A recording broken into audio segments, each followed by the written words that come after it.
రైతు డిక్లరేషన్ ప్రకటించినటువంటి కాంగ్రెస్ పార్టీ రాహుల్ గాంధీ గారి సమక్షంలోనే ఆనాడు ప్రకటించి సరిగ్గా రాహుల్ గాంధీ గారి జన్మదినం నాడే రైతాంగానికి ఉరితాళ్ళు పేనింది కాంగ్రెస్ ప్రభుత్వం.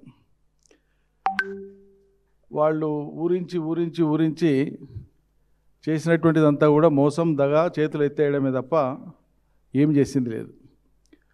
ముఖ్యంగా ఇటీవల జరిగినటువంటి పంటల కొనుగోళ్లకు సంబంధించినటువంటి విషయంలో అత్యంత ఘోరంగా విఫలమవడమే కాక చాలా బాధ్యతారహితంగా ప్రవర్తించింది కాంగ్రెస్ ప్రభుత్వం.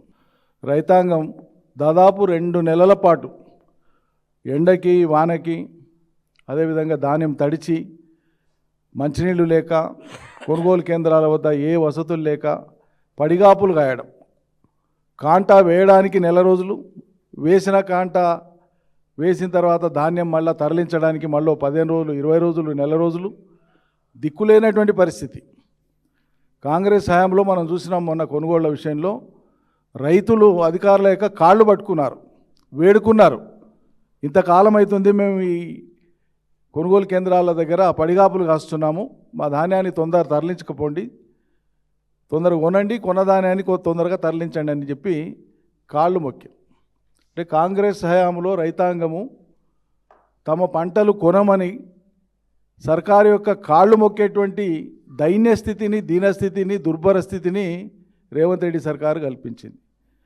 కానీ వెనక్కి తిరిగి చూస్తే ఆనాడు కరోనా కష్టకాలంలో కూడా అత్యధిక ధాన్యాన్ని కొన్నది. వరే కాదు, అన్ని రకాల పంటల్ని కూడా ఆనాడు సర్కారు కొన్నది. మీది దద్దమ్మ ప్రభుత్వం, 100కి 100 పాళ్ళు అసమర్థ ప్రభుత్వం, నిర్లక్ష్య ప్రభుత్వం, నేరపూరితమైనటువంటి ప్రభుత్వం, బాధ్యత రాహిత్యమైనటువంటి ప్రభుత్వం, ప్రజల కోసం తపనపడి పనిచేసినటువంటిది కేసీఆర్ సర్కార్. 10 ఏళ్ళు లేని యూరియా కష్టాలు ఇవాళ ఎట్లా వస్తాయండి కాంగ్రెస్ సర్కార్లో?